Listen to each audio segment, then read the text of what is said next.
नमस्कार दोस्तों, मैं रमन एस्ट्रोलॉजर जेमस्टोन एक्सपर्ट। दोस्तों, चैनल को इतना प्यार, एपिसोड आप इतना देख रहे हैं, मैं बहुत तहे दिल से आपका धन्यवाद करता हूं।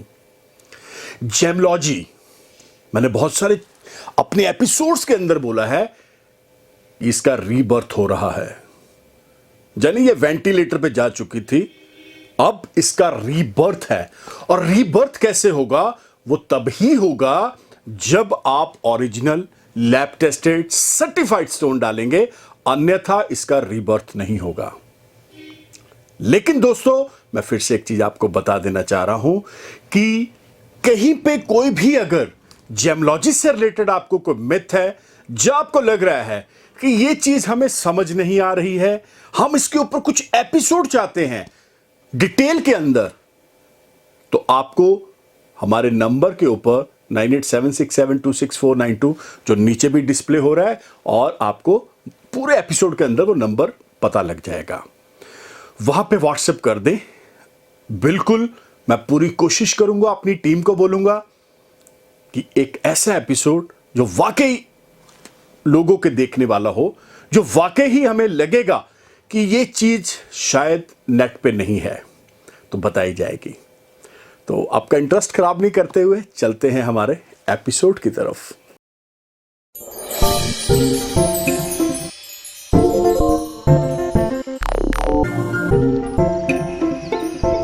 दोस्तों, आज का जो एपिसोड है यह है जन्म कुंडली और शादी का योग। यहां पे बात हो रही है शादी के योग की। मैं फिर से बता दूं, जब युवावस्था के अंदर जब आप अपना बिजनेस, नौकरी, जॉब लग जाते हैं, तो इंडियन जो हमारी फैमिलीज़ हैं, कल्चर है, जब हमारी जो रस्में हैं, उसके अकॉर्डिंग सबसे पहले अब एक ही तरफ सारी बातें घूम के आती हैं कि शादी, मदर फादर हो, ब्रदर सिस्टर्स हो, तो उनका यही होता है कि शादी कब होगी, शादी का योग कब बन रहा है। जब एस्ट्रोलॉजर से पूछा जाता है तो ये बहुत सवाल उभर के बाहर आता है, उठ के बाहर आता है कि शादी का योग कब बन रहा है। तो मैं आपको बता दूं, सबसे पहले शादी के लिए जो प्लैनेट्स हैं उसको समझ लेना बहुत ज़रूरी है। पहला प्लैनेट है मंगल ग्रह, दूसरा शुक्र और तीसरा गुरु। ये तीन ग्रहों का कॉम्बिनेशन जब तक आपकी कुंडली के अंदर, उन महादशाओं के अंदर, उन अंतरदशाओं के अंदर नहीं लगेगा, तो शादी का योग ठंडे बस्ते में चला जाता है, जिसे बोलते हैं कि अभी योग नहीं है। तो मैं आपको बता दूं, दो चीज़ें आप ध्यान से सुनेगा। कई बार बहुत छोटी उम्र के अंदर शादी हो जाती है, तो ये योग बनता है, तब शादी होती है। और कई रिश्ते ऐसे भी हैं जो बहुत लंबी, जिनको अभी 35, 40 ऐसे हो जाते हैं, तो वो योग का ना बनना है। तो इस एपिसोड के अंदर बात करेंगे कि हमारे चार्ट के अंदर, जन्म कुंडली के अंदर कौन से ऐसे बॉक्सेस हैं जिसकी वजह से शादी का बॉक्स या शादी का खाना हमें एक्टिव हो जाता है और हमारी शादी हो जाती है। ये मेल फीमेल दोनों के लिए मैं बता रहा हूं। तो सबसे पहले 7th हाउस, 7 नंबर जो बॉक्स है, ये कंप्लीटली पूरा का पूरा डेडिकेट है शादी के लिए, पत्नी, पति या उनके स्वभाव के लिए और मैट्रिमोनियल लाइफ के लिए। इसके बाद अगला जो बॉक्स आता है वो है 9 नंबर, भाग्य स्थान। जब तक आपका भाग्य साथ नहीं देगा तो शादी का योग कैसे बनेगा, शादी कैसे होगी। ओवरऑल 4th, चौथा घर, ये भी बहुत इंपॉर्टेंट है, ये भी बहुत अहम भूमिका निभाता है। 4, 7 और 9, ये 3 खाने ऐसे हैं जो आपकी शादी का योग बना देते हैं। अब एक और चीज समझने वाली है, मैं वो भी आपको क्लियर कर दूं। 7, 8 और 9 ये पति की आयु और पत्नी की आयु निर्धारित करता है। ये बहुत ज़रूरी चीज़ें हैं, इसको समझना पड़ेगा। एनी हाउ, इसके ऊपर फिर चलेंगे। फिलहाल तो अभी शादी की बात हो रही है, भांगड़े की बात हो रही है, अच्छा खाना, बड़े बड़े बैंकेट हॉल, बहुत सारे मांगलिक शुभ कार्यों की तरफ चल रहे हैं। तो मैं आपकी जानकारी के लिए बता दूं, महादशा one of the most important role अदा करती है। महादशा के अंदर अगर अंतरदशा आ जाए, जो मैंने अभी आपको बॉक्सेस का बताया, तो समझ लीजिए सेकंड्स के अंदर शादी हो जाएगी। कहीं आपको इधर उधर भागना नहीं पड़ेगा, कहीं इधर उधर जाना नहीं पड़ेगा। कुदरत आपके ऊपर मेहरबान होगी और आपको एक अच्छा हमसफर मिल जाएगा। तो दोस्तों, कैसा लग रहा है ये जो आप एपिसोड देख रहे हैं? इंफॉर्मेशन बहुत छोटी होती है दोस्तों, लेकिन उसके फायदे मैं तो बोलूंगा जबरदस्त है, मिरेकल्स हैं। एक चीज आप समझ लें, ये जो चैनल आप देख रहे हैं, ये कोई भ्रम, कोई वहम किसी तरह का इसमें हम नहीं डालते, क्योंकि मैं बार बार बोलता हूं, astrology is a science and the calculation of math, nothing else. भगवान जो है वो सबके ऊपर अपनी कृपा करते हैं। ये जो ग्रह हैं, नक्षत्र है, ये भगवान के नौकर हैं। जुड़ना पड़ेगा आपको इनके साथ, जुड़ना पड़ेगा पॉजिटिविटी के साथ। निकलिए वहम से, बाहर आइए। भ्रम और वहम आपको हर प्रकार से नेगेटिविटी देंगे। तो आइए चलते हैं हमारे एपिसोड की तरफ। अब एक और चीज, 7th नंबर मैंने बॉक्स आपको बताया है। 7th नंबर बॉक्स इतनी अहम भूमिका निभाता है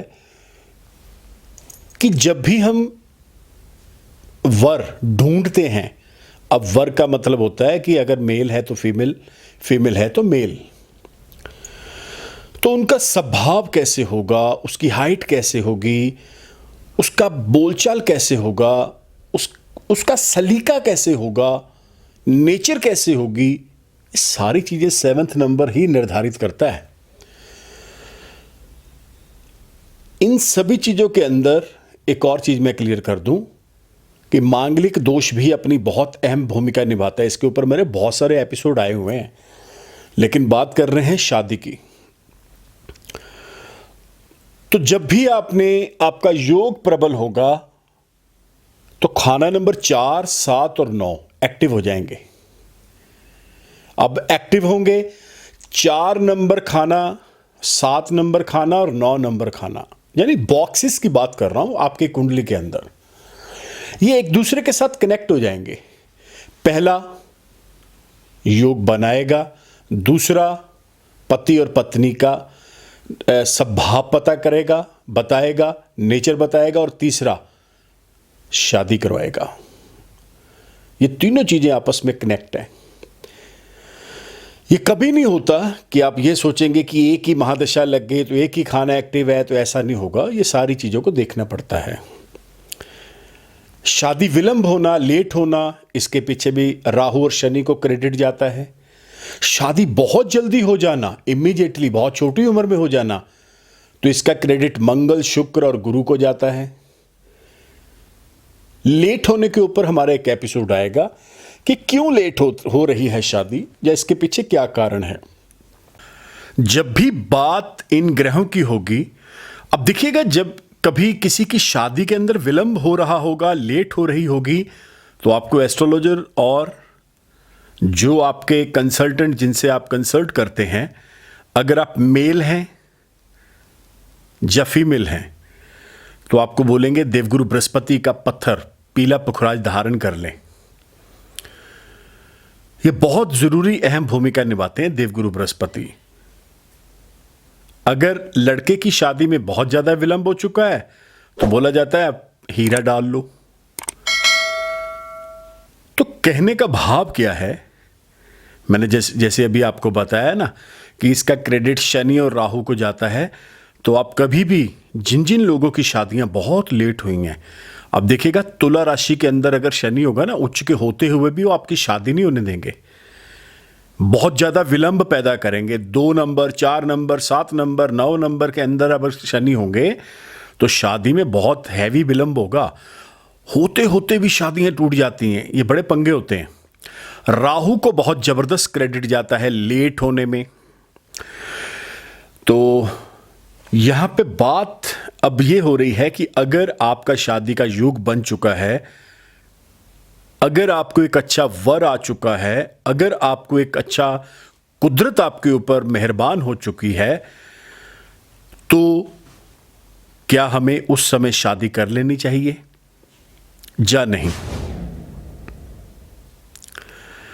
अभी तक मैं आपको बता दूं, जिन जिन लोगों को गलत महादशाएं लगी हुई हैं, जिन जिन लोगों के शादी वाले जो बॉक्सेस हैं वो अच्छे नहीं हैं, तो आप एक चीज खास ख्याल रखिएगा, उनके नखरे बहुत होंगे। अगर वो ढूंढने जाएंगे तो इसकी हाइट बहुत ज़्यादा है, इसकी हाइट बहुत कम है, इसका स्किन का कलर साफ नहीं है, इसका ये है, इसका वो है। तो बहुत सारे उनके पास किंतु और परंतु इतने होंगे ना, मैं बता नहीं सकता हूं। स्वभाव अच्छा नहीं है।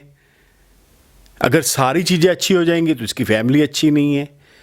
तो कहीं ना कहीं ये प्लेनेट आपका पीछा नहीं छोड़ेंगे, ये चलेंगे साथ, बहुत दूर तक आपको लेके जाएंगे। लेकिन समझना पड़ेगा, ज्योतिष अपने आप में एक बहुत बड़ी साइंस है। मैं फिर से बता दूं, मैं बार बार बोलता हूं, इसको समझिए, वहम में ना आइए। वहम की, अगर आप वहम, भ्रम, भ्रांतियों के अंदर फंस रहे हैं ना, तो फिर ये आपकी अपनी गलती है, किसी की गलती नहीं है। बचना पड़ेगा इन सब चीजों से, आना पड़ेगा बाहर। ज्योतिष अपने आप में बहुत ज्यादा पॉजिटिव साइंस है, क्योंकि ये धर्म के साथ जुड़ी हुई है, क्योंकि ये भगवान के साथ जुड़ी हुई है, क्योंकि ये देवी देवताओं के साथ जुड़ी हुई है। तो जाहिर सी बात है, जब आप पॉजिटिव सभी चीजों के साथ जुड़ेंगे तो आपका भी भला होगा, चंगा होगा। और ये जो योग मैंने आपको बताया है, ये योग, ये सिर्फ बेसिक जानकारी है, नॉलेज है। अब यहां पे ये तो नहीं है कि मैं आपको बोलूंगा इसके उपाय ये हैं वो हैं, वो तो बहुत सारी चीजों को देख के एनालाइज करके ही बताया जा सकता है दिस एंड दैट क्यों है। देखिए, हर एक एपिसोड जो होता है अलग अलग पहलू के ऊपर बनाया जाता है। मैंने आपको योग बता दिया है। अब ये तो इसके उपाय जो हैं वो आपको पर्सनली या टेलीफोनिकली मेरे से बात करना पड़ेगा, ऐसे तो संभव ही नहीं होता है। तो आई होप सो आपको एपिसोड समझ आ गया होगा। आप एपिसोड को अच्छे से समझ लेंगे और अपनी जिंदगी के अंदर, अगर आप एस्ट्रोलॉजी लर्न कर रहे हैं या इच्छा रखते हैं सीखने की, तो ये एपिसोड आपकी बहुत हेल्प करेगा। क्योंकि कई बार देखने में आता है कि एक या दो बुक्स पढ़ने से हम एस्ट्रोलॉजर नहीं बन सकते, पूरी की पूरी जिंदगी डेडिकेट करनी पड़ जाती है, निकल जाती है, तब जाके 1 या 2% एस्ट्रोलॉजी को हम समझ पाते हैं।